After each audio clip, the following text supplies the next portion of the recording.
ఉన్న ఒకే ఒక వంకాయ కూరకైతే చాలదు, అందుకే పచ్చడి చేయాలని చెప్పి ఇలా కాల్చాను. తొక్క తీసి పక్కన పెట్టుకున్నాను. తర్వాత డైరెక్ట్గా గిన్నెలో ఆవాలు, మెంతులు, జీలకర్ర, ఇంగువ పోపు వేసుకొని 2 టమాటాలు వేసాను. ఎందుకంటే ఆ ఒక్క వంకాయ గుజ్జు కూడా చాలదు, ఇలా కూడా చాలా బాగుంటుందండి. ఈ టమాటాలన్నీ బాగా మగ్గుతుండగా పచ్చిమిరపకాయలు కూడా కట్ చేసి ఒక 4-5 వేసాను అనుకోండి. అవి కూడా అన్నీ కలుపుకొని టమాటాలు కొంచెం మెత్తబడాలి మామూలుగా. అప్పుడు ముందుగానే నానపెట్టించుకున్న చింతపండు పులుసు తీసి పోస్తాము. మరి ఎక్కువ పులుపు కూడా అక్కర్లేదు.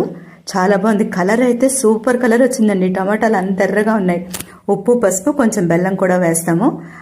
టమాటా బాగా మెత్తబడింది అనుకున్నాక అప్పుడు ముందు తీసుకున్న వంకాయ గుజ్జు కూడా వేసి బాగా రెండు కలిపి బాగా ఉడికిస్తాం అనమాట.